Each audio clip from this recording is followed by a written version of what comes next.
해볼게요. 여기서는 1번에 공통적으로 적절한 거네, 그지? 몇 번이요?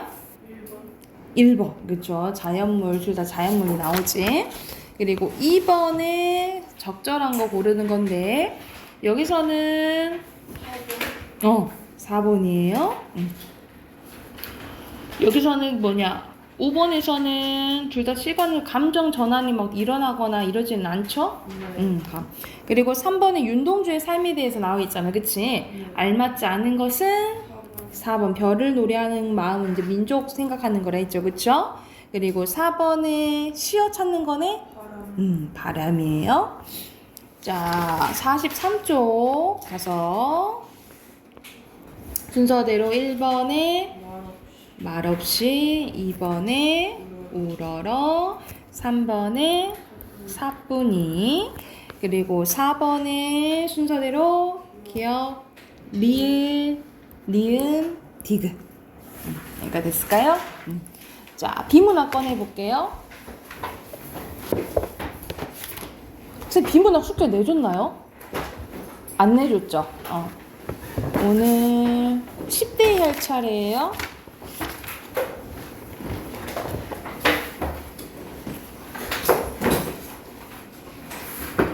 68쪽이죠. 68쪽 하나는 이제 우리 선생님이랑 같이 해보고 뒤에 거는 문제 풀고 확인해 볼게. 우선 첫 번째 질문 같이 한번 봐봅시다.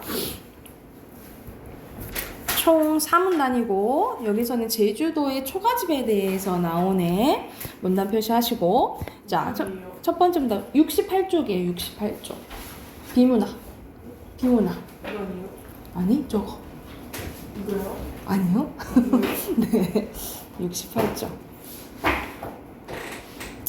자, 첫 번째 문단 보면, 자, 비행기를 타고 제주도에 도착해 공항에 내리면 마치 다른 나라에 온 것 같은데 길거리에 야자수를 비롯해 제주도를 둘러싸고 있는 에메랄드 바다, 그리고 화산이 만든 독특한 지형 등 제주도의 자연 환경은 육지에서 쉽게 볼 수 없는 풍경이죠. 그래서 이제 사람들이 이제 제주도를 좋아하는 거지.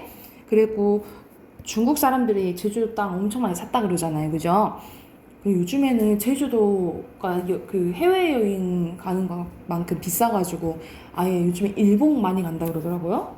일본이 싸다고. 그래서 여기서는 제주도의 자연 환경에 대해서 나오고, 핵심어도 제주도의 자연 환경이에요. 그래서 1문단 요야.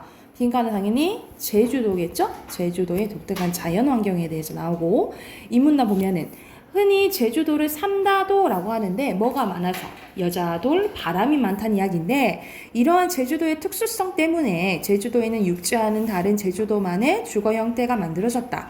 먼저 제주도의 초가지붕은 바람이 많이 부는 환경에 잘 견디도록 지어졌는데, 육지의 초가지붕이 재료들을 그대로 엮은 것에 비해 제주도의 지붕은 바람이 쉽게 날아가지 않도록 새끼줄을 그물처럼 사용했대요.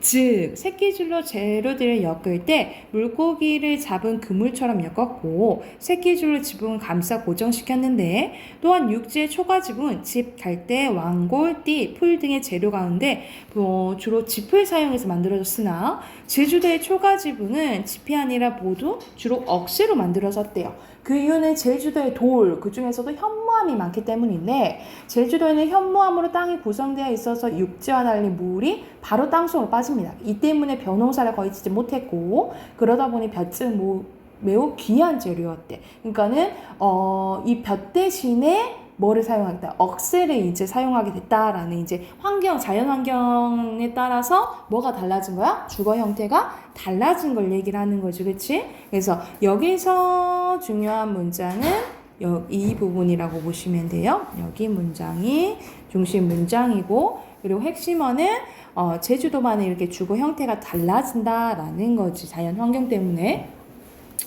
또한 이어지는 말이 나오네요. 흙벽이 대부분인 육지의 초가집과 달리, 설명 방법 이제 대주겠지.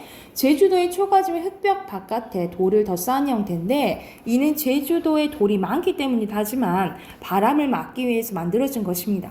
집을 둘러싸고 있는 돌담은 육지의 담보다 평균 26cm가 높아 바람을 막는 데 큰 도움을 주는데, 이때 사용되는 돌 역시 육지에선 보기 힘든 현무암이래요. 검은색의 홈이 파여있는 현무암은 화산의 폭발로 만들어진 것으로 육지에선 거의 볼 수 없습니다. 그래서 제주도의 초가집은 육지의 초가집과는 매우 다른 모습으로 완성된대. 그래서 여기서는 결과적으로 초가집은 육지의 모습과 다르다라는 모습 얘기죠. 그렇죠? 그리고 핵심어는 제주의 초가집이라고 보시면 돼요. 그래서 독특한 주거 형태에 담이 있다는 거죠. 특히 돌담이 있다라는 거죠. 빈칸 채우시고. 자, 마지막. 이처럼 제주도의 초가집은 제주도의 자연적 환경을 고려하여 만들어졌음을 알 수가 있는데, 제주도 초가집의 독특한 형태를 통해 우리의 조상들이 주어진 환경 속에서도 최적의 주거지를 구하는 정도로 지혜로웠음을 알 수가 있다라는 거네요. 그래서 여기서는 두 번째 문장보다는 첫 번째 문장이 중심 문장이고 핵심은 제주도의 초가집이라고 보시면 돼요. 그래서 초가집에 뭐가 담겨져 있다? 우리의 조상들의 지혜가 담겨져 있다라는 내용이죠.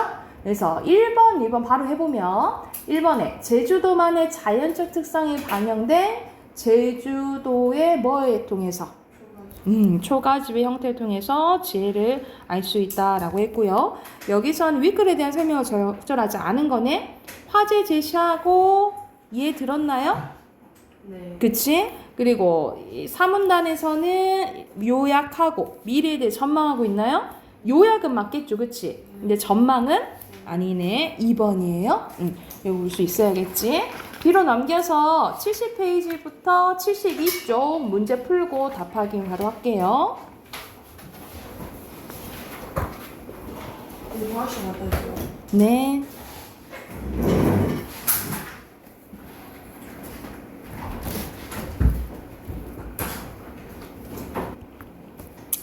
자, 여기서는 소금의 역사에 대해서 나와 있는데 중심 문장이랑 핵심을 확인해 보죠. 자, 사람 살아갈 때 없어서는 안 되는 게 바로 소금이죠. 그래서 지금 막 소금 사재기 하고 그러잖아요. 천일염. 그 일본이 이제 방류 막 한다고 해가지고 왜냐면 이제 가장 바다에서 이제 우리가 만드는 거니까 소금을. 그래서 혈액 중 0.9%가 염분으로 구성되어 있다는 사실만으로도 사람의 생존에 소금이 얼마나 중요한지를 알 수가 있는데, 만약 이 소금 섭취량이 부족하면 어떻게 될까? 일단 소화액의 분비가 감소되어 식욕이 떨어진대요.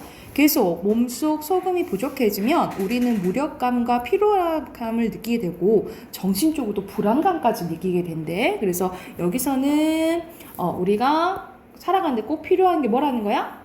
소금이라는 거죠. 소금의 중요성에 대해서 이제 나오는 거고, 핵심은 당연히 소금이겠죠. 그래서 사람의 생존에 필요한 요소인 소금, 빈칸 이제 넣으시면 되고, 이렇게 중요한 소금은 동서양을 떠나 인류의 역사에도 아주 중요한 위치를 차지해야 하는데, 인간에게 꼭 필요한 소금이 나는 곳은 한정적이기 때문이다.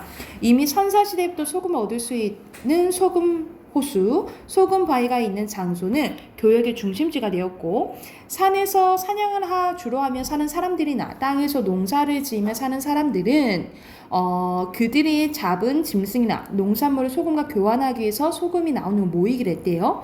그 결과 소금을 얻기 위한 시장과 길이 발달하게 되었고, 그 근처의 지역에는 도시도 만들어졌다라는 거지. 그만큼 인류에게 중요한 게 소금이다라고 보시면 되겠죠. 그래서 이거 스포가라는 문장은 첫 번째 문장이고, 핵심은 그대로 소금이라고 보시면 돼요. 소금을 판매하면 돈을 벌어들이고 사람들도 효과적으로 통제할 수 있었기 때문에 중국 진나라 황제인 진시황은 소금을 국가에서 판매하기로 했는데, 진나라가 망한 후 들어서 한나라에서 이를 폐지했지만 흉노와 싸우면서 돈 필요해지자 다시 소금을 국가에서 판매하겠대요. 한편 유럽에서는 전쟁을 하기 전에는 꼭 소금부터 준비했는데, 당시 식량의 대부분을 차지했던 생선을 보존하려면 소금에 절여서 보관해야 됐고, 식량을 많이 보유하고 있어야 긴 전쟁을 버틸 수 있었다라는 거죠. 그래서 여기서는 과거 국가에서 소금을 어떻게 이제 중요시했는지 사례가 나오는 거잖아. 두 가지 사례가 나오죠. 중국의 사례와 그리고 유럽의 사례가 나와요. 그래서 중심 문장이 두 문장이라고 보시면 돼요. 그리고 핵심어는 그대로 소금이라고 보시면 되고요. 이렇게 중요한 소금은 습기를 머금으면 쉽게 뭉치는 단점이 있었는데 조이몰트는 1911년 탄산과 마그네슘을 이용해 습기에 쉽게 뭉치지 않는 소금을 고안했고 소금의 대중화를 이끌어냈대요. 그는 몰턴 솔트 컴퍼니에 세웠으며 현재는 미국인이 사용하는 소금의 대부분이 이 회사에서 생산되고 있다라는 이제 문장까지 나오네. 그래서 조이몰튼이 뭘 가져왔다? 소금의 대중화를 가져왔다라는 거고 마지막 핵심은 소금의 대중화예요. 자, 그리고 빈칸도 뭐겠어요? 대중화가 되겠죠? 자, 3번에 공통적으로 들어갈 거 소금이고요. 소금. 자, 4번에 알맞지 않은 거 여기서는 3번이죠. 기술 발전은 아니고 그 대중화에 대한 내용이죠. 5번에 알맞지 않은 거 3번, 4번, 2번이죠. 여기서는 유리한 자연기후는 아니고 그냥 얻을 수 있는 게 한정적이다. 그 내용만 나왔지, 그치? 그리고 6번에 적절하는 건요. 사례 나와서 그치. 3번이고요. 7번에 알맞지 않은 거 이 단어는 안 나왔는데 본문에서 이 단어는 안 나왔어. 2번 국민들 뭐 이런 거 안 나왔잖아요, 그치? 2번이에요. 자, 뒤로 넘겨서 어휘 바로 확인할게. 1번에 염분, 2번에 지형, 3번에 대중화, 4번에 절충 아니에요. 그리고 5번에 도출, 6번에 교역, 7번에 한정적. 그리고 8번에 니은, 9번에 리을, 그리고 10번에 디귿, 그리고 11번에 기억이고요. 그리고 무력감은 허탈감이죠? 상반된 건 반대되는 거. 그리고 확보하는 것은 얻는 거죠. 이해가 됐을까요? 그러면 문법 꺼내 볼게요. 문법 책 안 가져오신 분? 책 구매해왔나요?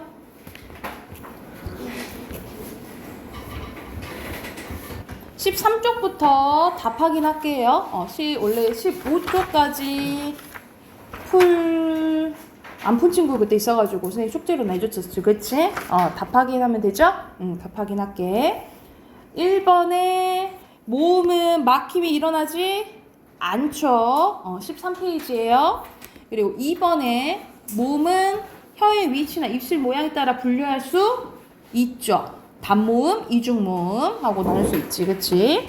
그리고 모음 중 혀의 앞쪽에서 발음되는 모음은 전설모음 맞죠? 그리고 이중모음은 혀의 위치나 입술 모양이 달라지죠, 그쵸? 그리고 혀의 높낮이에 따라 고중적 맞고요. 그리고 소리 나는 위치 아니죠? 이거는 입술 모양에 따라서 나누는 거지. X예요. 자, 그리고 아예 위 오이 있는데 전설 모음에서 은가는 이런 거 보면은 이에 위외 의어와 우옥 표 그리고 바로 보면 되잖아. 전설 모음이면서 후설 모음인 것은 전설 모음, 후설 모음 나누면 순서대로 위, 이 이렇게 나누고 오, 우 이렇게 나눌 수 있겠죠. 그쵸? 맞죠? 그리고 평순모음, 원순모음. 평순모음에는 이 그리고 원순모음에는 위, 오, 우죠. 순서는 상관없어요. 그리고 고중저는 고모음 위, 우, 이 그리고 중모음 오, 저모음 이렇게 보면 되겠죠. 됐나요? 자, 그리고 밑에 혀의 뒷부분에 발음되면 후설인 거야. 혀의 위치가 높을 때 소리가 안 돼요. 고모음이니까 으고요. 발음할 때 혀의 위치나 입술 모양이 달라진대. 그럼 이중모음 찾아라 이 말이야. 이중모음은 요밖에 없죠. 그리고 입술 모양이 둥글게 원순모음이야. 그리고 중간이면 중모음이잖아요. 이거는 외죠. 그리고 혀의 뒷부분이 발음되며 후설모음에서 가장 크게 벌려지면 저모음 해야 돼요. 저모음 아예요. 그리고 입술 모음이 평평, 평순 모음이면서 전설 모음이어야 돼. 이. 그리고 발음할 때 에 혀의 높이가 같으나 에랑 혀의 높이가 같으면 어떻게 해야겠어? 중모음이겠죠. 그치. 중모음이면서 앞뒤 위치가 달라야 되는데 혀의 앞뒤 위치와 그러면 후소모음이니까 어야겠죠. 그리고 발음할 때 우의 앞뒤 위치는 다르지만 그럼 무슨 모음이었어? 전설 모음이겠죠? 전설 모음이면서 혀의 높이랑 입술 모양이 같아야 된대요. 그러면 뭐 해야 돼? 원순 모음이면서 여기 해야 되겠지, 그치? 그러면 위네. 이해됐나요? 그러니까는 이런 식으로 머릿속에 바로바로 안 떠올리잖아. 이런 식으로 표를 그리고 봐야 돼요, 여러분. 표 그리고 봐. 자, 그리고 넘겨서 14쪽 1번 봐볼게요. 1번에 모음에 대한 설명으로 적절한 거 단모음 10개만이에요? 아니지, 그치? 이중모음도 있잖아. 발음할 때 방해를 받지 않죠? 2번이네. 그리고 2번 가볼게요. 두 개의 단모음이 결합하면 발음할 때 혀의 위치랑 입술 모양이 달라지는 모음 바뀐대. 말 그대로 두 개의 단모음이 모아져서 이중모음이 된다라는 소리야. 그러면 이뤄, 열려, 다져, 그리고 봤다. 근데 뭐 안에 이건 탈락한 거죠? 아닌 거 5번이에요. 그리고 여기서는 다른 거. 이거는 평순, 원순이죠? 그러면 외위, 우는 원순. 4번은 평순이죠. 이거 바로바로 고를 줄 알아야겠지? 혀의 높낮이가 같은 것끼리 고르는 거네. 이건 그러면 바로 안 보이면은 선생님처럼 뭐라고? 쓰라고. 쓰고. 자, 혀의 높낮이가 같은 것끼리 고르는 거예요. 그럼 몇 번? 1번이죠? 딱 보이지, 그치? 똑같이 저모음이네. 그리고 전설모음이면서 고모은 것은 이 아니면 위잖아요. 4번이네. 그쵸? 표 그리면 이제 바로 볼 수 있는 거야. 그리고 혀의 앞뒤 위치가 다른 것은 전설이냐 후설이냐 고르는 거잖아요. 이것도 이에 위외 으어아 우오 이렇게 보면 되겠죠? 아닌 거 몇 번, 다른 거 몇 번이야? 3번이죠? 3번만 전설 모음이지, 그치? 2니까. 그리고 각 모음에 대한 설명으로 잘못된 것은 혀의 뒷부분에서 나면 후설 모음이면서 입술이 동그랗게 돼요? 아니네. 평순이네. 1번이 잘못됐네. 나머지는 맞다 생각하시면 되겠죠? 그리고 아 다르고 다르대. 아는 여기 있고 어는 여기 있네. 그치? 그럼 둘이 다른 것은 뭐야? 혀의 높이잖아. 그치? 혀의 높이잖아. 그러면 적절한 것은 4번이죠. 그리고 모두 만족하는 거 단어 고르네. 혀의 위치나 입술 모양이 변하지 않는 모음들이 쓰였대. 그럼 단모음만 써였다 이 말이야. 단모음. 그리고 혀의 최고점 위치가 높을 때 있는 모음들이 쓰였대요. 최고점 위치가 제일 높으면 여기 있어야겠지. 그쵸? 이위 우가 써야겠죠? 그리고 동그랗게 발음돼야 된대. 그럼 원순이면 위랑 우가 써야 되잖아요. 위랑 우가 들어간 거 몇 번이야? 1번이죠? 1번. 그리고 여기서 해당되는 종류는 위잖아요. 위는 어디에 속하여? 고모음이죠? 그쵸? 2번이에요. 이거 됐나요? 이어서 이제 자음 할게. 오늘 자음한데 자음은 더 외울 게 많잖아. 앞에서 우리가 단모음 10개 외웠어요. 그걸 나누는 기준이 3가지였다면 자, 자음을 나누는 기준은 4가지라 보시면 돼요. 몇 가지? 4가지야. 자, 먼저 자음에 대해서 볼게요. 자음은 소리 낼 때 입안의 발음 기관을 뭘 받아요? 장애를 받는다라고 보시면 돼요. 장애를 받고 나는 소리라고 생각을 하면 돼. 그래서 기준이 나누는 기준이 4가지예요. 첫 번째, 소리 나는 위치. 두 번째, 소리 내는 방법. 세 번째, 목청의 울림 유무. 네 번째, 소리의 색이에요. 그래서 1, 2, 3, 4 뭐 번호는 뭐 순서는 상관없지만 기준을 뭐로 외우셔야 되냐면 소리 나는 위치로 외우셔야 돼요. 그래야지 이 틀이 있어야 돼.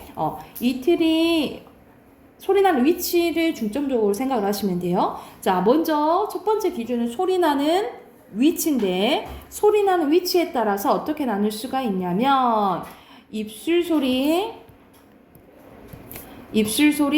잇몸 소리, 센 입천장 소리, 여린 입천장 소리, 목청 소리예요. 다시 한번. 자, 여기서 보면은 자, 여기서 입의 단면 보이잖아, 그치? 그래서 여기서부터 시작해서 순서대로 외우면 돼. 여기서 입술 소리는 미음, 비읍, 피읍, 미음이 있어요. 우리가 애기들이 태어나면 뭐부터 해? 맘맘마 뭐 다잖아, 그치? 여기서 시작하는 거라고 생각하면 돼. 그래서 미음 계열을 생각하면 돼요. 미음 계열, 미음, 비읍, 피읍, 쌍비읍 이렇게 생각하시면 되고, 그리고 혀 끝과 윗잇몸이 닿는데 우리가 여러분 나 발음하면 나 하면은 혀 끝이랑 윗잇몸이 닿거든요. 그러니까 니은 계열이라 생각하면 돼. 그래서 니은, 디귿, 쌍디귿, 티읕, 그리고 리을, 시옷, 쌍시옷이 잇몸 소리라고 생각하시면 돼요. 그래서 여기가 7개로 가장 많아요. 4개, 7개 가장 많아. 그리고 혓바닥이랑 우리가 혀끝으로 입천장 되면 딱딱한 데가 있고 뒤로 가면 말랑말랑한 데가 있잖아, 그치? 딱딱한 데가 센 입천장 소리예요. 센 입천장은 지읒 계열이에요. 지읒, 쌍지읒, 치읒 세 가지가 있고, 그리고 아까 말랑말랑한 데 있죠? 혀의 뒷부분이랑 이 말랑말랑한 데 여린 입천장이에요. 그래서 기역 계열이라고 생각하면 돼요. 기역, 쌍기역, 키읔, 이응 이 네 가지가 여린 입천장 소리고, 목청 소리는 히읗 하나밖에 없어요. 그러면 총 합하면 19개예요. 그래서 자음 19개야. 그래서 19개 표를 나누는 게 정리한 게 이 표라고 생각하면 돼. 다시 한번 소리 나는 위치부터가 기준이에요. 소리 나는 위치 입술, 잇몸, 센 입천장, 여린 입천장, 목청이에요. 그래서 자, 입술 소리는 같은 말로 양순음이라고 하고요. 잇몸은 치조음, 센 입천장은 경국의 음, 그리고 여린 입천장은 연국의 음, 그리고 목청 소리는 후음이에요. 그러니까 우리가 중등 과정에서는 한자는 잘 안 쓰거든요. 한자는 별로 안 쓰는데 우리가 고등 과정에서는 이렇게 물을 수도 있어. 그러니까는 같은 말인 걸 알아두세요. 아셨죠? 이렇게 같은 말인 걸 알아두시고, 그래서 4개, 7개, 3개, 4개, 하나야. 이렇게 숫자로도 외워놓으면 되겠죠. 그쵸? 그러니까 나머지 걸 외우고, 왜냐면 잇몸 소리가 가장 많잖아. 그러니까 나머지 걸 외우고 나머지는 잇몸 소리다 이렇게 생각하시면 되겠죠? 그리고 두 번째는 뭐냐면, 두 번째는 소리 나는 위치했고, 두 번째는 목청이 울림 유무예요. 우리가 여러분 하면은 울리거든요. 아는 뭐야? 모음이지, 그치? 모음은 다 울림 소리야. 모음은 다 울림 소리인데 자음은 다 울림 소리는 아니에요. 뭐만 울림 소리냐면 노란 양말, 이 4가지만 울림 소리다라고 생각하시면 돼요. 그러니까는 울리는 게 우리가 코를 막고 앙 하면은 울리거든요. 그래서 우리가 약간 콧소리 내지 마. 이게 애교 소리가 콧소리 나잖아. 콧소리 내지 마잖아. 그러니까 이런 소리가 코에서 난다라고 보시면 돼요. 그래서 요 콧소리 요렇게가 콧소리라고 보시면 되고요. 여기 리을이 흐름소리예요. 그래서 이 흐름소리와 콧소리를 묶어서 울림소리라고 한다라고 보시면 돼요. 울림소리 뭐라 외우라고? 노란 양말 외우시면 돼요. 이 노란 양말 빼고는 나머지는 다 무슨 소리야? 안 울림 소리라고 생각하면 돼요. 안 울림 소리. 그리고 세 번째입니다. 세 번째 기준은 소리 내는 방법이에요. 소리 내는 방법에 따라서도 5가지로 나뉘어. 그래서 아까 전에 비음과 유음은 했었죠. 비음이 콧소리고요. 콧소리, 유음이 흐름소리라고 보시면 돼요. 이걸 이제 울림소리라고 한다고. 그럼 나머지는 안 울림소리겠죠, 그쵸? 안 울림소리인데, 첫 번째 파열음입니다. 파열음 뭐냐면 어느 한 곳을 막았다가 탁 터트리는 소리라 생각하면 돼. 다시 한번, 파열음은 어느 한 곳을 막았다가 탁 터트리는 소리예요. 그래서 기역, 디귿, 비읍 계열을 생각하면 돼. 그드브, 기역, 디귿, 비읍 계열을 생각하면 돼. 그러면 관련된 키읔, 티읕, 피읍, 쌍기역, 쌍디귿, 쌍비읍도 뭐겠어요? 파열음이겠죠, 그쵸? 파열음인 거야. 그리고 마찰은 먼저 가볼게. 마찰은 말 그대로 발음하면서 발음 기관이 마찰을 일으키면서 나오는 소리예요. 그래서 마찰음은 시옷, 히읗결을 생각하면 돼요. 그러면 쌍시옷도 마찰음이겠죠? 세 개밖에 안 돼. 시옷, 쌍시옷, 히읗이야. 그리고 파찰은 파열도 일어나고 마찰도 일어나는 거예요. 파열도 일어나고 마찰도 일어나는 거야. 그래서 지읒결이라고 생각하시면 돼요. 지읒, 치읒, 쌍지읒 이렇게 생각을 하면 돼. 그래서 자 여러분 이 지읒은 지읒결은 얘네들은 왕따야. 얘네들 혼자만 아까 무슨 의미였어? 파찰음이죠, 그쵸? 아니야. 센 입천장 소리죠? 얘네들만 센 입천장 소리고, 얘네들만 뭐라고 생각하면 돼? 파찰음이라고 생각하시면 돼요. 그래서 지읒계열은 얘네들만 센 입천장, 얘네들만 뭐라고? 파찰음. 이렇게 생각을 하면 돼. 이렇게 세 가지고. 마지막입니다. 마지막은 소리의 세 개예요. 소리의 세 개에 따라서 예사소리, 된소리, 거센소리로 나눠지는데, 예사소리는 보통 세 개로 부드러운 소리라고 생각하시면 돼요. 그래서 뭐라고 외우시면 되냐면 바다사자가 써놓으세요. 이렇게 바다사자가 이렇게 이거로 생각하면 돼. 예사소리. 된소리는 단단하고 급한 소리, 강한 소리예요. 그래서 우리가 쌍자음이 있죠. 빠따 싸자 까 이렇게 생각하면 되고, 거센 소리는 거친 소리야. 그래서 카카카 이런 소리라 생각하면 돼. 피읍, 티읍, 시옷계로 넣고 치읓, 힙 이렇게 네 가지예요. 그러면 선생님 나머지 뭐 히읗이나 이런 것들은요? 여기 히읗 없잖아, 그치? 안 속한다라고 생각을 하면 돼. 그래서 자 여러분이 이 표가 머릿속에 있어야 돼. 그래서 나중에 피읍이 무슨 소리냐라고 하면은 얘는 무슨 소리야? 소리 나는 위치에서는 입술 소리면서, 그치? 입술 소리면서 울림이야, 안 울림이야? 안 울림이야. 안 울림이면서 소리 내는 방법은 파열음이고, 그리고 소리의 세기는 거센 소리야. 이렇게 이제 나올 줄 알아야 돼. 그럼 예를 들어서 뭐 할까? 이응 해볼까? 이응은 여린 입천장 소리면서 울림이야, 안 울림이야? 울림이면서 소리 내는 방법은 앙앙. 콧소리. 그렇지, 콧소리. 비음이면서 소리의 세계는 들어가, 안 들어가? 안 들어가. 이해됐어요? 이걸 다 정리한 게 요 표라고 생각을 하시면 돼요. 요 표야. 그래서 다시 한번 오늘 이거 자음하면 이거 자음 내용이 다 끝난 거야. 자음은 총 몇 개냐면 19개예요. 19개를 나누는 기준이 4가지인 거야. 첫 번째, 소리 나는 위치. 두 번째, 소리 내는 방법. 세 번째는 울림, 목소리 울림 유무. 네 번째는 소리의 색이에요. 그래서 소리 나는 위치에 따라 어떻게 나온다고? 입술, 잇몸, 센 입천장, 여린 입천장, 목청이야. 5가지 나뉘어져. 소리의 세기는 3가지야. 예사소리, 된소리, 거센소리. 소리 내는 방법도 5가지야. 파열음은 뭐야? 어느 한 곳을 바꿨다가 탁 터트려주는 소리야. 그 다음은 파찰은 파열도 일어나고 마찰도 일어나고, 그 다음 마찰은 말 그대로 마찰을 일으키면서 나는 거고, 비음은 콧소리, 리을은 흐름소리예요. 리을 하나고, 그리고 목청이 울림에 따라서 어떻게 나죠? 안 울림, 울림. 울림은 뭐 있다고? 노란 양말 생각하면 된다고. 이해됐나요? 그러면 표 보면서 문제 풀어볼게요. 17쪽부터 문제 쭉 풀어보자. 21쪽까지 문제 푸세요. 아니다. 23쪽까지 문제 푸세요. 23쪽까지.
23초까지 숙제로 해오시게요. 아셨죠? 내일 답 확인할게 하고 이어서 진도 나가자.